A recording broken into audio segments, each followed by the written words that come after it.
Production and distribution of City Club forums on IdeaStream Public Media are made possible by PNC and the United Black Fund of Greater Cleveland, Incorporated.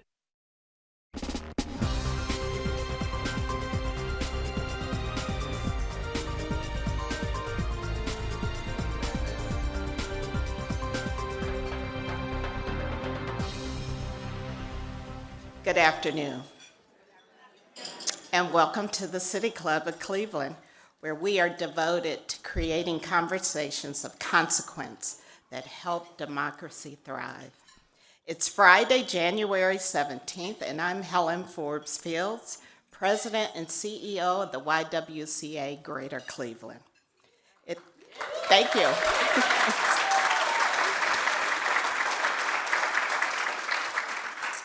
And it's my great privilege to be here to introduce the incredible Margaret Mitchell, CEO of the YWCA USA.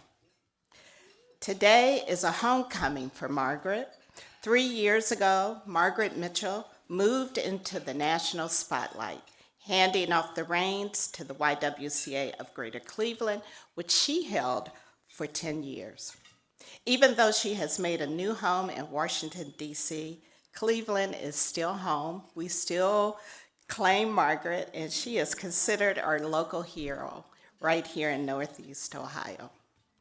Among her many accomplishments, she led, along with the Greater United Way of Greater Cleveland and Urban League, the successful effort to declare racism a public health crisis in Cleveland and throughout Ohio. It's true that her leadership has left an indelible mark on the fight to build a nation where all women and girls can thrive and survive. The YWCA USA is a nationally based organization with 194 local associations across the United States, including the YWCA of Greater Cleveland.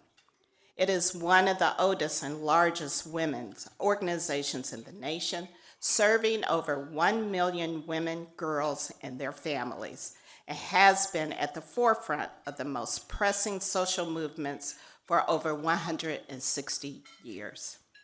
The YWCA has an international arm as well, World YWCA, which is a global movement working for women's empowerment, leadership, and rights in more than 120 countries.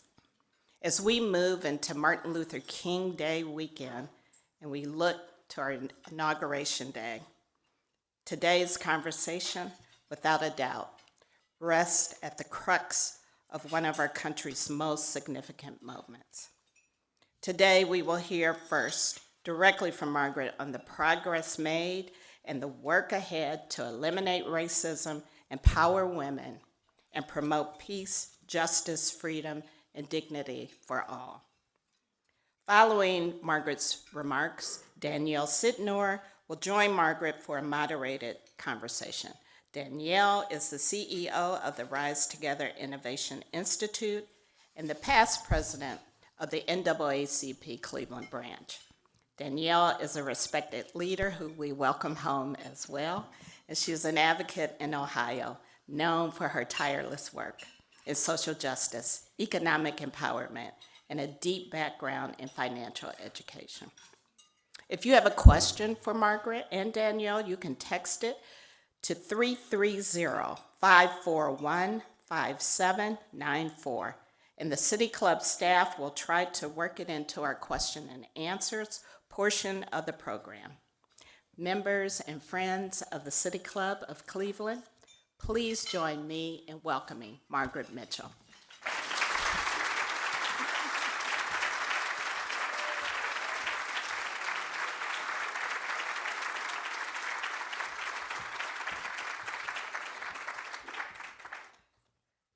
I have to say, it's extraordinary to see all of you. I am already feeling emotional, and you all know that I am a crier, so here we go. The first thing that I really want to say is that I'm honored to be here, but this land is the ancestral land of the Haudenosaunee people and the Potawatomi people, and we have to remember that. This land holds their wisdom. This land and the women brought balance for thousands of years before it was forcibly taken from them. And today their descendants are doing everything to resist, reclaim, and sustain cultural, spiritual traditions despite challenges. Cleveland, this weekend in January, I'm asking you to recommit to the Lake Erie Indigenous people. Recommit to them. I also want to acknowledge the Black women of Cleveland and the generations that they labored and built and sustained this city. Women who were denied dignity and freedom, women who came to this city on the bus. Their contribution to Cleveland is often denied and not acknowledged. I honor them today. But this land also holds space for a little boy who is full of life and possibilities. And every single day, his name echoes in my heart.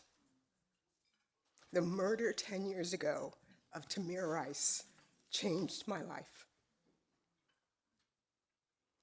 It could be that he looked so much like my son, that he was playing, that his sister had to see him.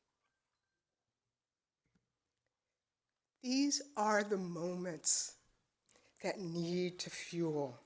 We need to stand in stewardship of justice, equity, and community, even in this moment. This moment brings clarity to all of us, clarity of the past and the future. On Monday, January 20th, we'll celebrate MLK Day. On Monday, January 20th, we'll celebrate MLK Day.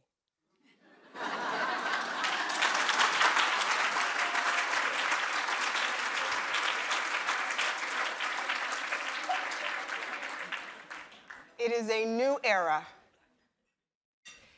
And that era began for me several months before this day.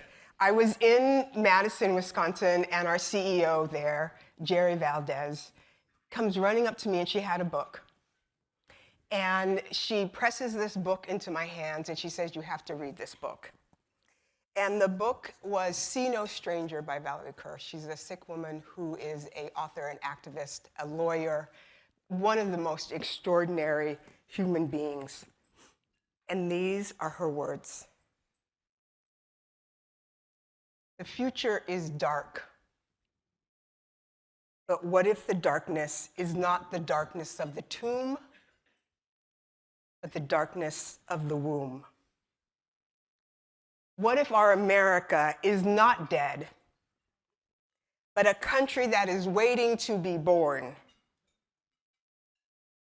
What if the story of America is one long labor? What if our grandfathers and grandmothers are standing behind us now, those who survived occupation, genocide, war, slavery, Jim Crow, detention, and political assault? What if they are in our ear now, whispering, 'You are brave'? What if this is our nation's greatest transition?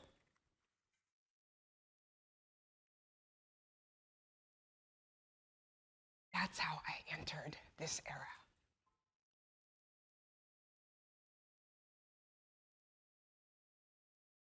It is dark, but I believe that it is the darkness of the womb and not the darkness of the tomb. YWCA has a long history as midwives working to usher in democracy that protects the rights and dignity for all. And what does the midwife tell us to do? Breathe, push.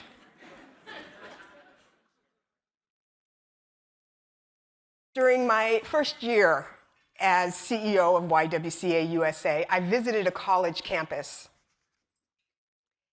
And if I named the campus, you would know it immediately. And I was there, and I was meeting with young people. It was absolutely amazing. And as we were talking and discussing, someone asked me the question. It was actually a staff person of that local YWCA on that college campus. And they said, I'm going to ask you this question because I know you're here and you can do something about this, but I want to ask you about that mission, eliminating racism and empowering women. It's way too strong. Can't you do something about that? So I had a few feelings, but I kept them to myself because I had a new job and I was with my boss. But my internal thermometer was going through the roof. And for weeks and weeks, I beat myself over what I coulda, woulda, shoulda said. And none of it was nice. And finally, about 3 weeks later, early in the morning, during my private devotional, it came to me. Eliminating racism and empowering women is an invitation to everything better. Everything better.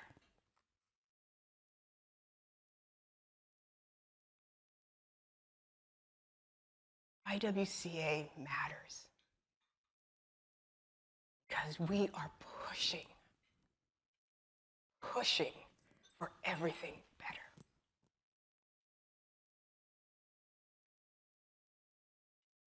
As many of you came into the room, you may have heard that President Biden made a statement on the ERA.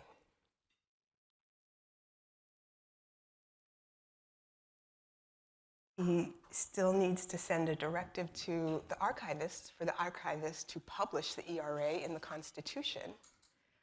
He has made a very powerful statement. And the ERA matters because women are equal. Women are powerful. And we are unstoppable. YWCA matters because our roots are feminist. And because if feminism does not center on women of color, trans people, indigenous women, disabled women, then that is not feminism. It is time to breathe and push.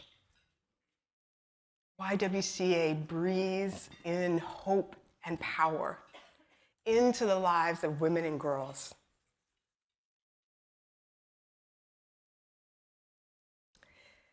When I think about the work that we all did together in this room, including the work the YWCA did and does with their racial justice challenge, when I think about the work that we did in launching 400 years of inequity, when we commemorated from 1619 to 2019 with a conference, when I think about deeply, deeply understanding that racism is a public health crisis,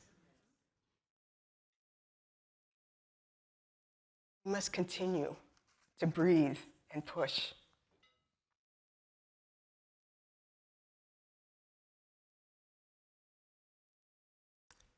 Some of you know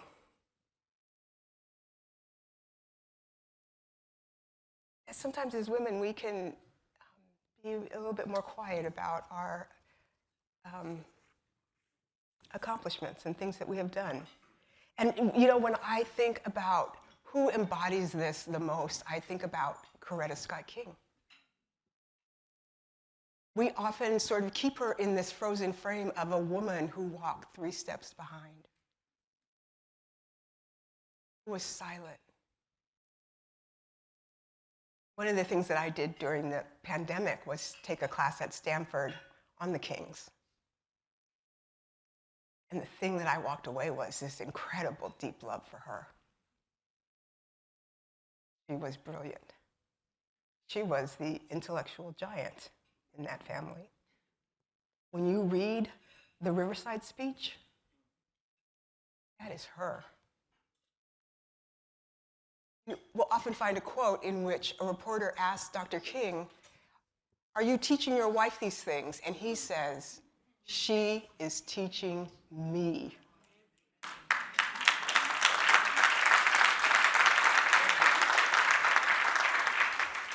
She was amazing. She was in Europe leading environmental justice. It is Coretta Scott King that invites Bayard Ruskin to the movement. It is Coretta Scott King that says, "You're going to be all right with him. Don't you worry about all those other things people are saying. You need him."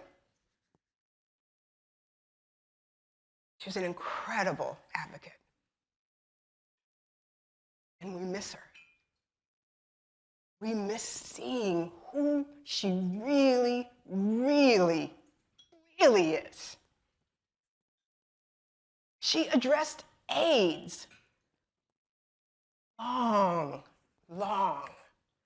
before it was a primary focus for anyone else.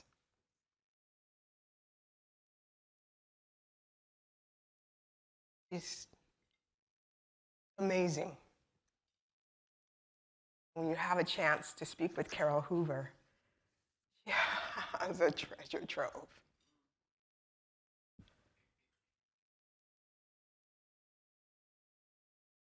She should not be shrouded in silence.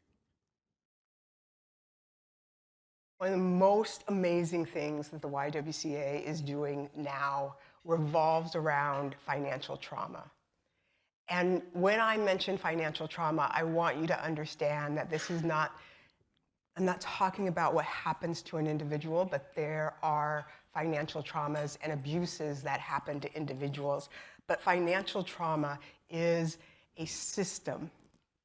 It is why women who reach Social Security age, you see the pay gap catching up with them.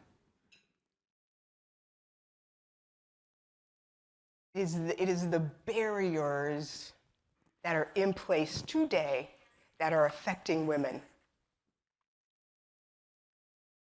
We have a national survey out that is led by one of our partners, Chloe McKenzie of 10-7. I remember running into Erica Mara at Race Forward, a conference. I can't even remember what city we were in. And she says to me, "You have to meet Chloe McKenzie." And I did. And this survey is going to give us a proprietary look at our communities and understand at a zip code level where trauma is happening. Now, this is gender specific, and in this data, you can literally see women and the challenges and the realities that they are facing. She is also working with us. For the very first time, we are going to be able to tell our story of impact. When your mission is eliminating racism and empowering women, and you can't tell how you're moving the needle, you have some problems. And so for the very first time, we are digging in to understand beneficiary impact, societal impact, and institutional impact. And all of that work is happening here in Cleveland, and now we're going to be able to tell the story. We're going to be able to tell it all across our network. This is absolutely game-changing work for us. And I am so proud to be part of how we breathe and push. Cleveland, together, we are an army of compassion, equity, and empowerment. You are also midwives of change. You are also midwives of change. Two choices are going to present themselves on January 20th. Two choices. Light and dark. The future is not dark. But what if this darkness is not the darkness of the tomb, but the darkness of the womb? What if America is not dead, but is waiting to be born? In this labor of love, we will continue to help others. Cleveland, will you help to deliver on the promise of a better future? Thank you.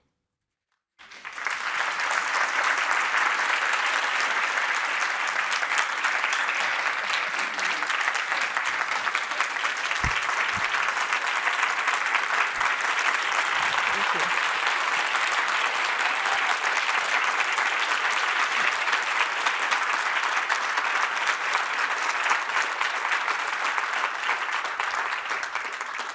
I said this, Cynthia, it's like being at your wake, except you're here. I am here. I am here. And you look fabulous. Thank you. So do you.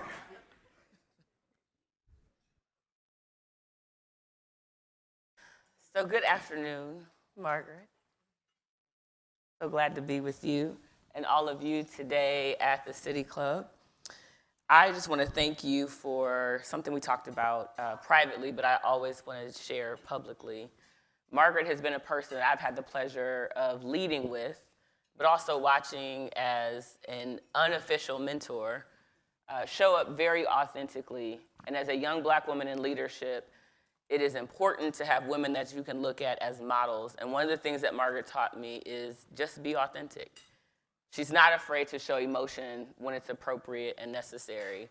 She's not afraid to say the things that people are uncomfortable. And she always says it with a smile. You're like, did she just say that? Racism is a public health crisis. And it's shown me how to be able to do the same. So thank you. I want to thank my team that came up from Columbus, Rise Together Innovation Institute, my NAACP Forever family. Thank you all for being here today. So Margaret, I want to start the first question just to break the ice a little bit from the intensity of what we just heard. So can I come to the YWCA and go to the gym and swim? Or is that other organization? You can't in Cleveland, but you can in other parts of the country. And the reason the YWCA is so important in the swim and gym because it was often a place, and the YWCA's, we were segregated for probably in true segregation through the 70s, although we had on our bylaws the process of desegregating starting in 1930. But it takes time for the heart and the head to align. But swim and gym is important because it was a place for women to be able to recognize who they were. And so body image and fitness and competitive sports, all of that for women is grounded at the YWCA. So we played a very important role in this country. We had a seat on the Olympic board for years, and it is, I often, because we did not have swim and gym in Cleveland, would sort of joke about it, but I have, as a national leader, come to just an amazing, deep appreciation around our role in recreation and physical fitness for women than I ever have before, yeah. Okay, now that we got that out of the way. My second question is centered on something that you left off of, which was talking about Coretta Scott King and the influence that she's had continually on the movement. I think about the fact that it was her efforts that led to King's last book being published after his assassination, Where Do We Go From Here? Chaos or Community in 1968. In the foreword of the book, she says, "It is our common tragedy that we lost his prophetic voice, but it would be a compounded tragedy if the lessons that he articulated are now ignored." And so I think about the fact that we sit here near the 60th anniversary of the Selma to Montgomery March. We're talking about King Weekend and the inauguration that is soon to happen, how we went from a moment of what people thought was our modern day civil rights movement after the murder of George Floyd, and now that's almost all been eroded. So my question is, has the Black community and our allies gotten comfortable with the progress that we saw and started to not pay attention to the lessons that we learned? I think we saw that during King's time. He talks about that in Why We Can't Wait. That is really, so much of that comfort is a huge theme in that book and in his work. And so that's been something that has really, that is part of the push and the pull always for us. And I do think that there is a level of comfort. And the pendulum is always swinging, even as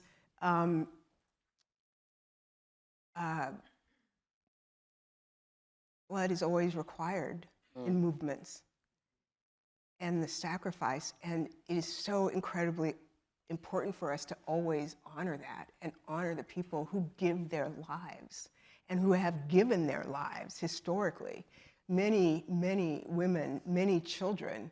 And I do think we have to keep remembering that we are at a point in time, amazing work has happened, but we are still behind. We are still lost. We are still not living our full and best as human beings. So Margaret, in that same vein of lives being, or blood always being a part of the movement, sometimes that blood is our social standing. It's whether or not people want to invite us to the events because we're the ones that say the things that nobody else wants to say. Mm-hmm. Or we're the ones that do things like Project 400. Before there was this outcry that every city and county now, performatively in some spaces, declared racism as a public health crisis, you were one of the people on the forefront of bringing that conversation to the community and commemorating 400 years, and you talked about it in your opening remarks. How important was that moment, and how are you leveraging that today in the work that you're doing nationally with the Y? In 2019, in January 2019, a small group of us were like, we need to commemorate. And, tried to talk with folks, and there really wasn't a lot of interest and energy. And in May, but we wanted a call to action. We didn't want to just come together and do a thing. We really wanted a call to action. And in May, Milwaukee County declared racism a public health crisis, and the YWCA there in Milwaukee really led that charge. And I remember calling the CEO, Paula Pennybaker, and just saying, oh my gosh. And we knew that was it. Like, we had all the data, all the things, that this was the call to action. But I could name names, but people were, like what? All the things, don't do that, don't say that, go away. And honestly, it was at the public auditorium, and the mayor gave us public auditorium, but we still, the small group of us that came together to do the work, we had Isabel Wilkerson who came, and she was finishing up CAST. We didn't know it at the time when she was talking, what she was talking about. I mean, her talk was incredible, but now looking back, when you read the book, was like, oh my gosh. So Isabel Wilkerson came, she kicked us off, John Powell closed us. It was incredible. And we came out of pocket, and it was like for 6 months, we were paying everyone who came and did things for us that we promised we would pay, because there was no commitment, there was no sponsorship, there was no support. And then in July of 2020, and then we went to the city and the county and said, hey, this this is a crisis here in this city. And it was the city of Cleveland that really allowed for the hearings and to take us seriously. The county did not, and at the time, but then someone died, and we witnessed it, and people's hearts shifted, and the interest came.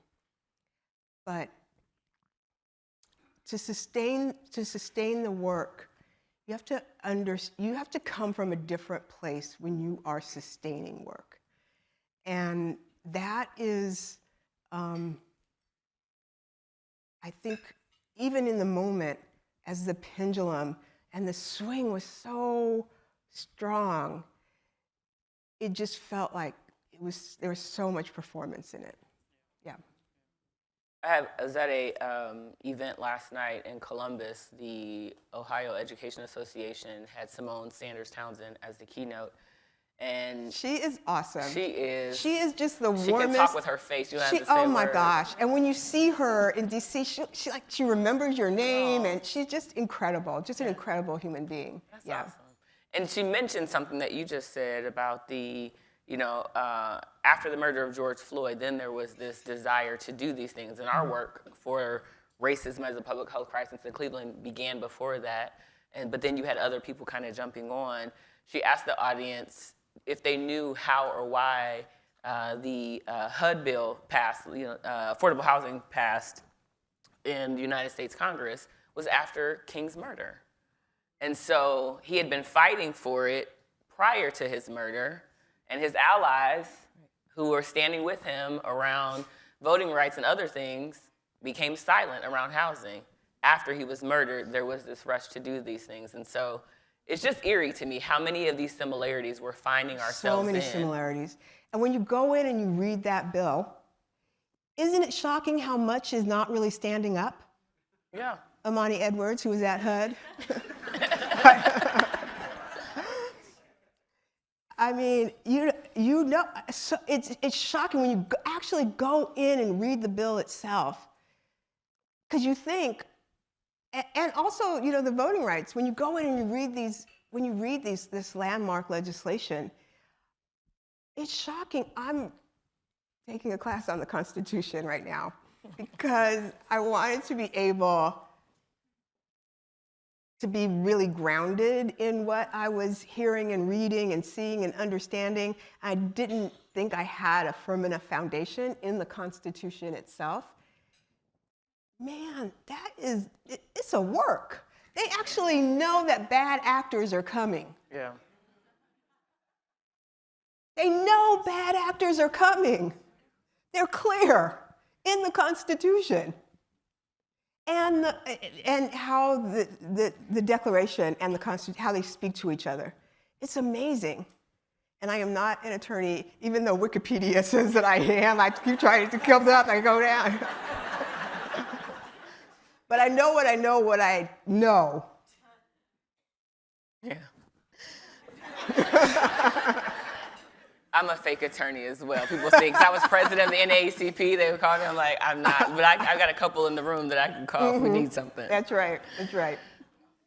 So, Margaret, how do you stay hopeful and optimistic in doing this work? Because we see so many similarities from 50, 60 years ago. So it's like, are we boomeranging forward, backwards to the same point?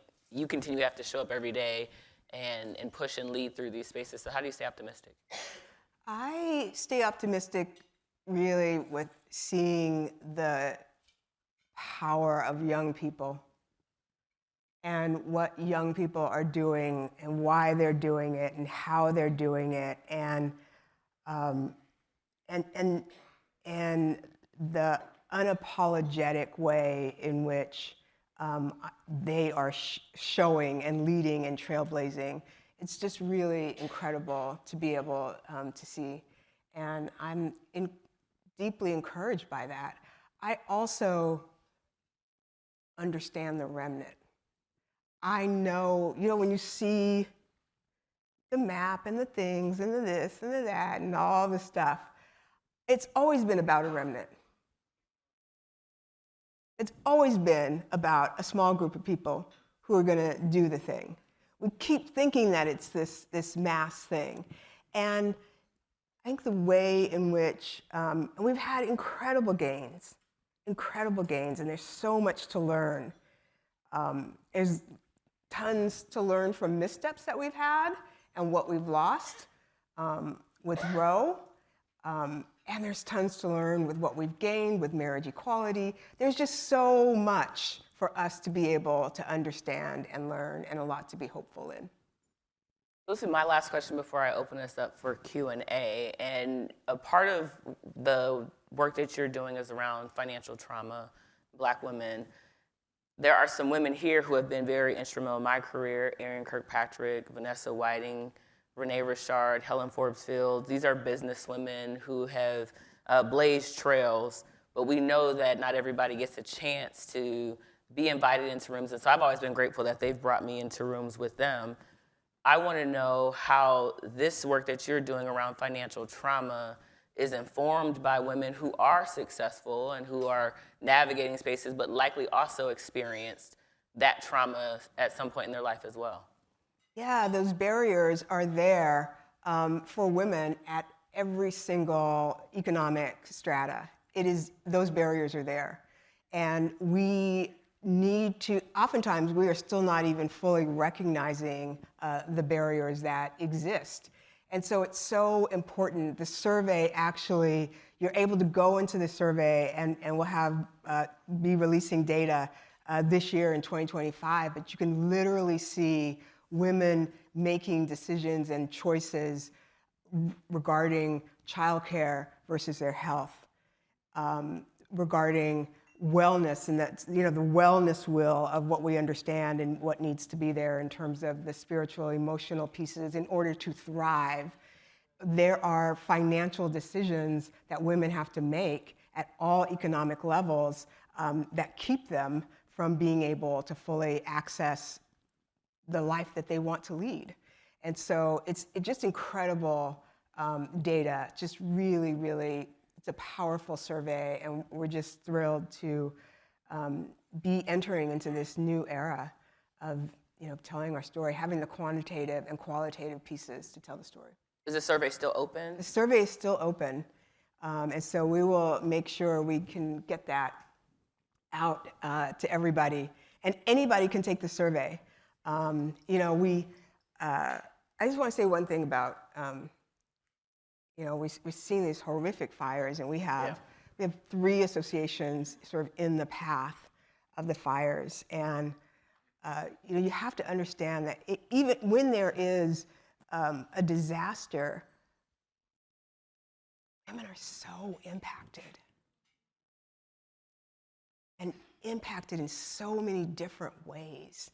And their children and their ability to get back on their feet takes longer, is harder. There are more nuances for women, and we often aren't able to see all of that and recognize all of that. And it is all there in the data, the way women are able to tell their story in that quantitative and qualitative way. There's some beautiful data out. I love what Michael McAfee is doing with PolicyLink and that zip code level data. I love, love, love that. But our data is gender specific, and no one has stepped in to tell the story of women and then center that on women of color. So it's just, I'm just kind of excited about it. I'm glad there's somebody else who's as excited about data as I am, because there's not a whole lot of us out there. Yep. So we're about to open audience Q&A, not testimony service, Q&A. So that means you're going to ask a question, not a long comment, just a question. For our live streaming radio audience, I am Danielle Sidnor, CEO of Rise Together Innovation Institute and moderator for today's conversation. Today we are talking with Margaret Mitchell, CEO of YWCA USA, one of the oldest and largest women's organizations in the nation, serving over 1 million women, girls, and their families. We welcome questions from everyone, City Club members, guests, students, as well as those joining via live stream at cityclub.org, or live radio broadcast at 89.7 IdeaStream Public Media. If you'd like to text a question for Margaret, please text it to 330-541-5794. That's 330-541-5794. And the City Club staff will try to work it into the program. May we have the first question, please? Hello. We're going to start with a text question. What are the actions we can take immediately to help break through the darkness? How do we use this time in history to elevate the city of Cleveland? Such a great question. I think, what are the three things? You know those three things. It's the three things that scare the bejeebas out of you. Those are the three things.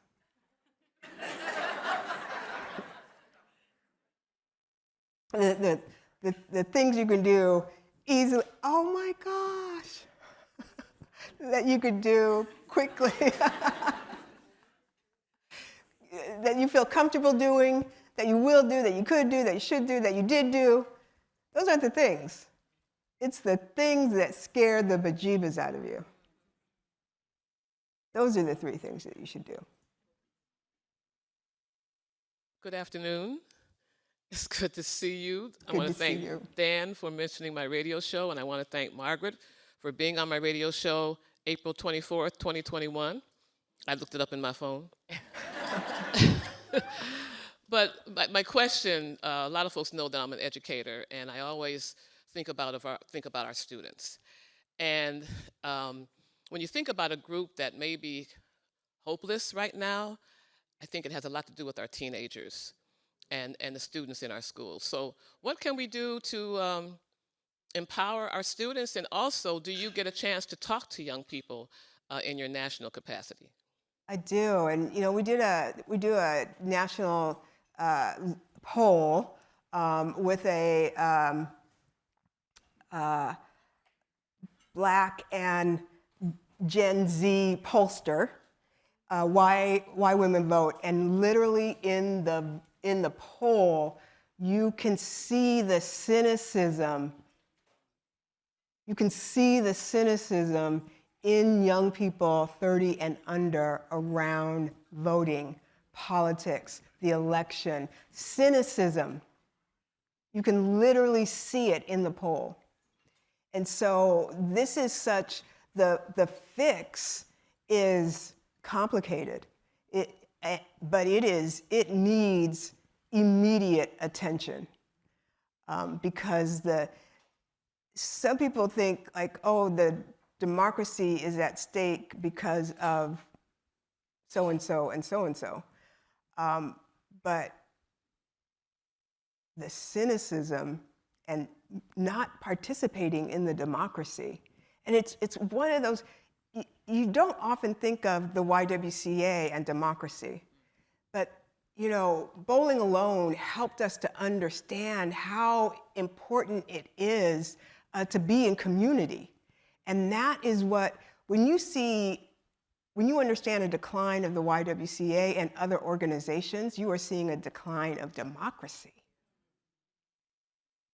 And so being able to turn that tide, young people are absolutely essential in that. They are ready to lead now. There was a little bit of a wait your turn that was prevalent and persistent. And we need to eradicate that wait your turn feeling. Young people are ready to lead now. Yeah.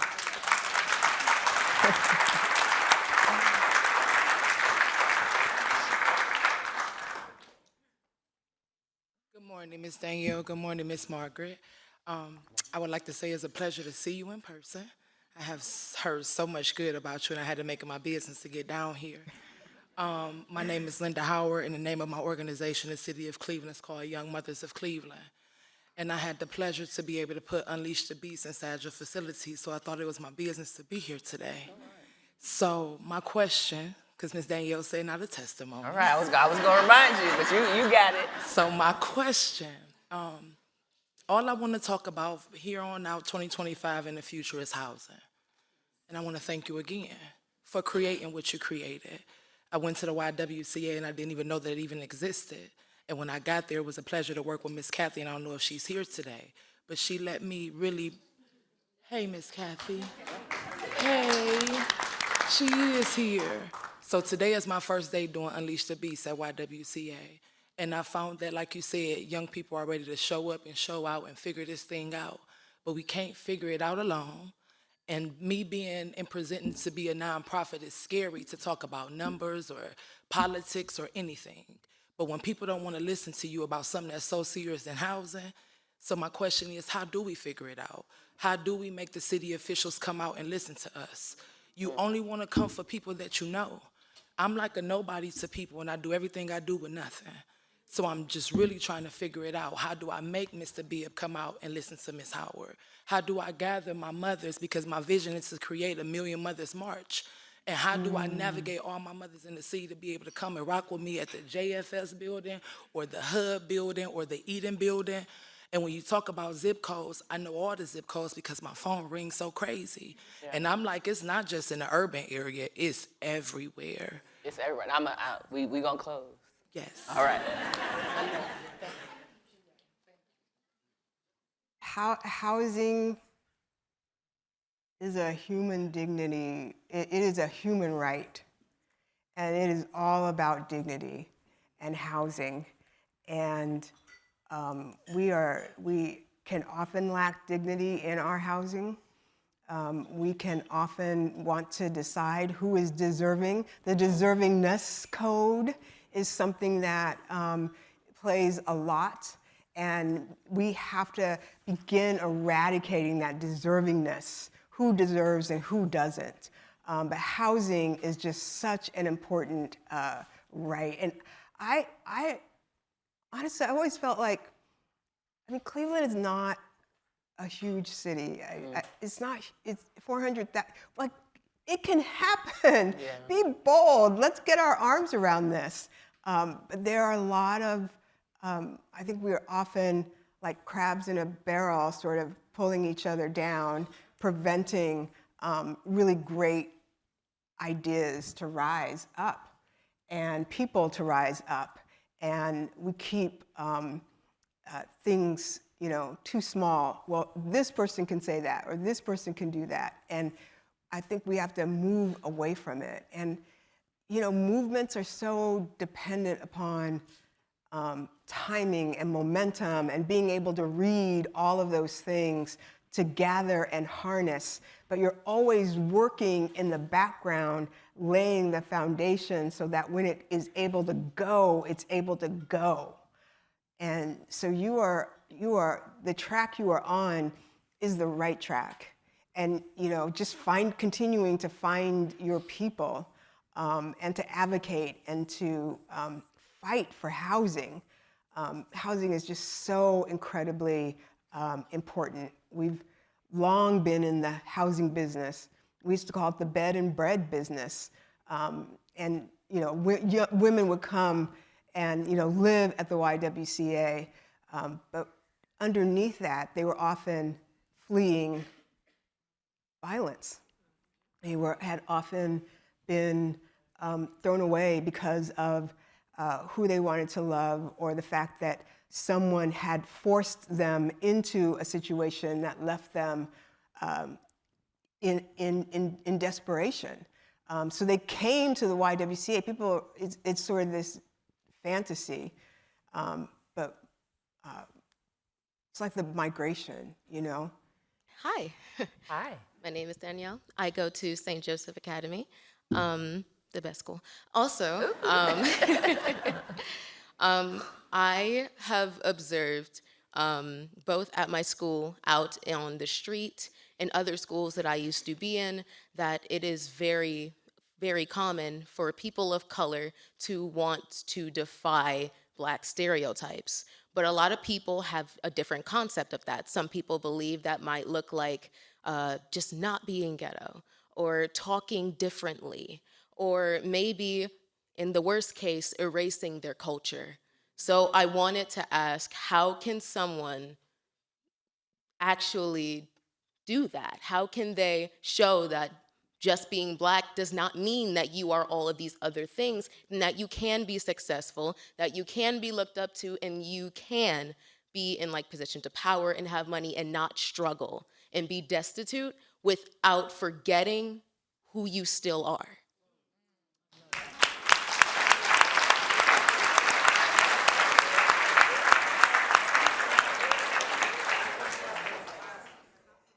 Well, thank you, Danielle. And I have to say that I have a deep love for St. Joe's. I was on the board at St. Joe's and really, really have spent significant time in that building and with the young girls there. And I really have just such a great admiration for St. Joe's. And I think Cynthia said that you all were, I was just like, oh my gosh, overcome that you were coming. I think, we have to, and this may not be for anybody else, but I'm just gonna speak to Danielle and say that I think we have to give space and room for people, for Black people, particularly Black women, to be themselves and to show up however you show up. And I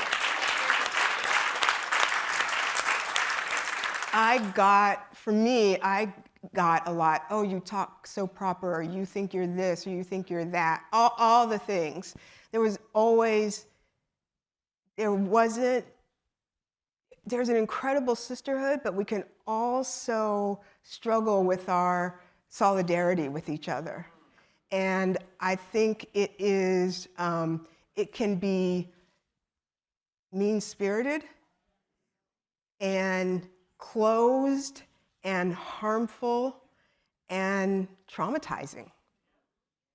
And that we have to, however you show up in the skin and where you are, that is you. And the solidarity to be able to support so you can thrive and be who you want to be. And not in the box. We were talking earlier about children and expectations that you have, and when the expectation goes in another direction. I was saying my son was an engineer and left that to become an adventurer. Sounds familiar. Now, my initial reaction at being an adventurer, after we had picked up pennies,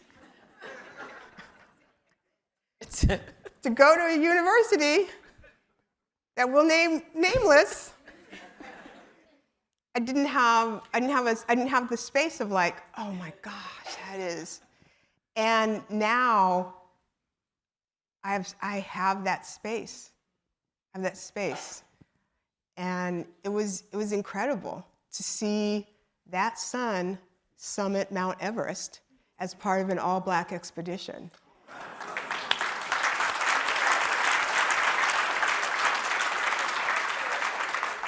To see his photo as photo of the year in National Geographic's.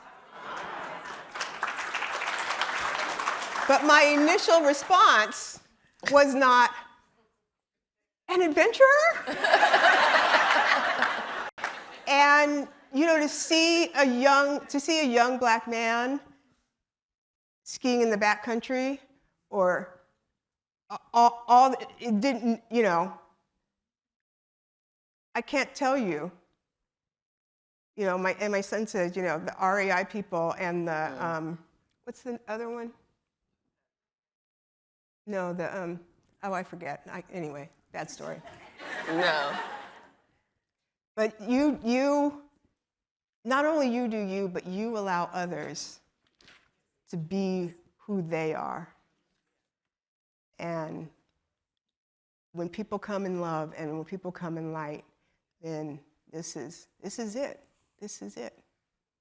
Yeah.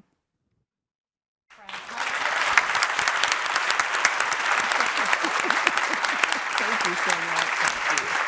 This is crazy.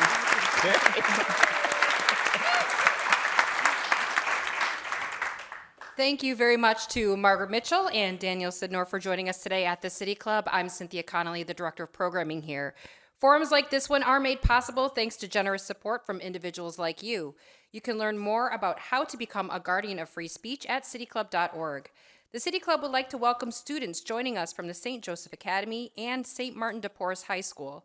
We would also like to welcome guests at the tables hosted by Advocacy and Communication Solutions, the AKA team, Collaborate Cleveland, the Haven Home, the Legal Aid Society of Cleveland, Links Incorporated, Rise Together Innovation Institute, the Northeast Ohio Regional Sewer District, the YWCA of Greater Cleveland, and the YWCA of USA. Thank you so much all for being here.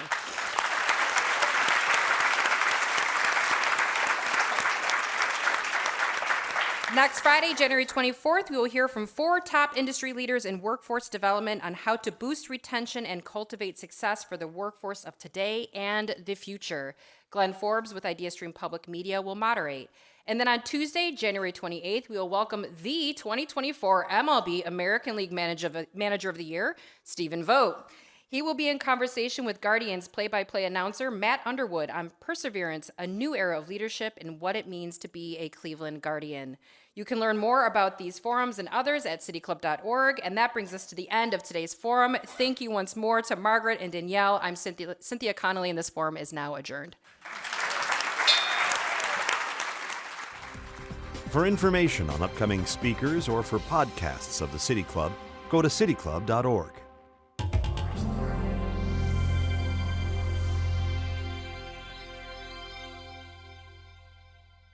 Production and distribution of City Club forums on IdeaStream Public Media are made possible by PNC and the United Black Fund of Greater Cleveland, Incorporated.